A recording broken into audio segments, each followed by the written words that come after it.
2025년 6월 1일 오후 3시. 긴머리 동양인 소녀가 춤을 춘다. 화살표와 같은 순서와 방향으로 고개를 움직인다. 정답이야. 개체의 수. 6종할 수 있어요. 싫어해. 쟨 누구야? 19살. 오후 5시. 잔인하다. 2025년 6월 2일 오전 5시. 선거법을. 지하철 막다른 빈 공간에서 생활하는 사람들이 보인다. 왜 자기가 됐는지. 우린 좀 기대했단 소리야. 짤막한 사전선거를 망치고 뜨게 되면서 다 왔다. 오늘 또 다 모였습니다. 1891년, 1991년. 아이고 세상에. 짙은 회색 뚜껑이 반 정도 열린 원통은 아니 가래떡처럼 희고 말라한 것으로 채워져 있고 원통의 단면은 각도가 조금씩 다르게 커팅된 석재나 플라스틱 같다. 이미지는 오른쪽 눈에서 나왔다. 다시 보니 반지 같아 보인다. 흰 손가락에 끼워진 중지인 걸까? 달성했지만 결과 없애기. 집안을. 높이. 대한민국은 도둑이야. 굳이 엉터리라. 머리는 쓸데없는 것. 싫어. 보인다. 힘들어. 이건 아니야. 앞으로 미래를 위해. 친구가 없어. 없는 사람. 경계. 어른들은 지금 고지곳대로 반대로 해. 불편하다. 한마디씩. 자기 가짜네. 자기 가짜야? 오전 9시. 일면식. 시도하면 안 된다고. 나온나? 응. 오전 10시. 소장. 오후 12시. 보자기처럼 마른 모를 직사각형으로 접는 내 지갑에는 일본돈과 한국돈이 있다. 동사는 떡볶이집 아주머니에게 전화해서 여긴 동인데 배달 가능한지 물으니 된다고 한다. 1인분 2,000원인 것을 5,000원어치 어묵반, 떡반으로 해서 넣어달라고 하며 주문했다. 그전에는 어머니가 차려놓은 크고 긴 좌식 테이블 위에 다른 음식도 먹었었다. 정확한 주소를 말하지 않아서 전화를 다시 해야 하나 싶다. 너무 잘 만들었. 오후 1시. 콩을 발효시킨 구수한 된장 냄새가 난다. 형생 여러분. 검정 국화무늬, 연베이지 바탕에 수놓여진 모래시계 모양 허리가 잘록한 원피스를 입은 안내자를 따라 커플들을 위해 연등 같은 조명으로 산맥을 따라 꼭대기를 꾸며놓은 밤산으로 주인공 커플이 들어간다. 산 속 내리막을 내려가다가 안내자는 커플을 확 밀어버리는데 우유를 풀어놓은 것 같은 온천탕이다. 물이 따뜻하고 커플들의 옷이 녹아 그리스 신들이 입은 옷처럼 변하였다. 오후 9시.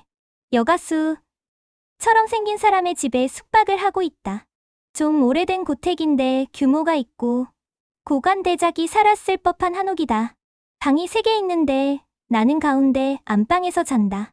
나는 이곳에 여행 올 때 갈색개를 애견 전용 캐리어에 넣어왔었다. 내가 쓸 덴티스테 치약과 애견 전용 치약과 360도 애견 칫솔을 가져왔는데 애견이를 먼저 닦이고 내일을 닦으려니 내 치약이 안 보인다. 안방 입구 기준으로 왼쪽은 한옥집 주인이 자고 오른쪽 방은 다른 여행객들이 잔다. 안방에서도 나 외에 여러 명 이불을 깔고 잔다. 나는 오른쪽 방에 와서 잠을 마저 자려는데 내가 오니 자고 있던 사람들이 모두 벌떡 일어나 이부자리를 갠다. 나에게 가운데 안방은 집주인이 자는 방인데 너가 거기서 자면 어쩌냐고 한다. 나는 실수했구나. 나만 생각했음을 느끼며 집주인이 마음이 넓어 다행이라 여긴다. 나는 이를 닦아야 하는데 내가 가져온 애견 치약만 여러 개 보이고 내 치약을 못 찾겠다.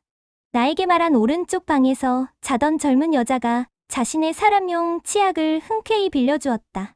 나는 치약을 칫솔에 짜서 백열등 조명비 욕실로 간 후 입안을 거품이 많이 나도록 깨끗하게 위아래 열심히 닦는다. 나는 캐리어를 안 열어줬던 것 같은데 내 개가 안 보인다. 한숨 실컷 잔 후라서 시간이 꽤 많이 흘렀는데 너무 걱정이 된다. 애견이 말하는 소리가 왼쪽 귀에 들린다. 싫어. 나를 많이 미워하고 있다. 2025년 6월 3일 오전 1시. 실내를 호소하는 사람들. 오전 2시. 단위가 아니라 여러 풍경이 빠르게 지나간다. 맑은 나타늘과 피라미드를 스치듯 본 것 같다. 우와. 오전 11시. 휴먼이래. 안 됐다. 헐값에 투표 사니까. 2025년 6월 4일 오후 1시. 버스를 한번 갈아타고 가야 하는 곳이 있는데 버스가 끊기기 전에 집으로 돌아와야 한다. 환승시 배차 시간 때문에 지금 출발하기에는 시간이 애매하다. 지금은 저녁과 밤 사이이다. 사각형 땅에서 오른쪽 모퉁이에 상가가 하나 있고 거기서 3m 떨어진 곳에 매표소를 차려서 장사를 할까 생각해보는데 버스는 지하철로 변하고 지하철표는 지하철역에서 살 수가 있다. 나는 미션을 하지 않고 그냥 집으로 돌아가려고 한다. 모여있는 여자들 무리 중에 임신을 한 여자는 애를 낳고 나면 약하니까 장기를 털려서 죽는다. 아기도 어딘가로 팔려간다. 여자들은 임신을 하지 않기 위해 필사적이다. 어떤 여자가 상점에 갔는데 을 사고 파는 곳이다. 허우대가 멀쩡한 남자가 들어왔다. 여자들이 서로 자신이 맡으려 한다.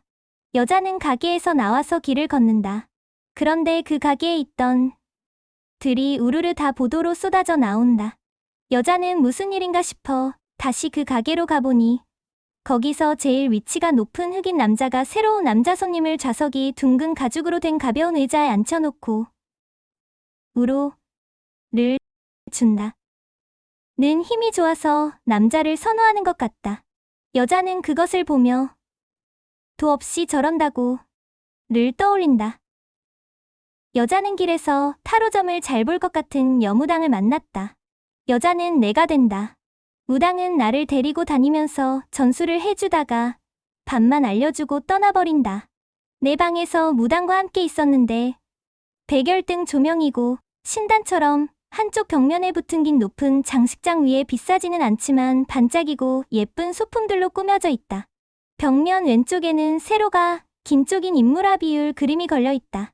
수채화로 플러스 마이너스 45도 1.5cm 너비 직선들이 크로스된 지도에서 도시의 길처럼 보이는 주변만 채색되어 드러나 보이는 부분이 캔버스 상단 오른쪽에 있다.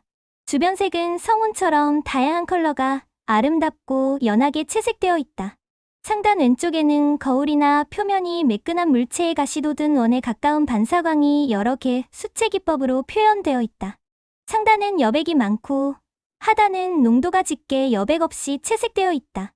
무당과 헤어진 후 내 방으로 돌아온 나는 벽에 걸린 핑크와 블루가 메인 컬러인 그 그림을 보고 있다.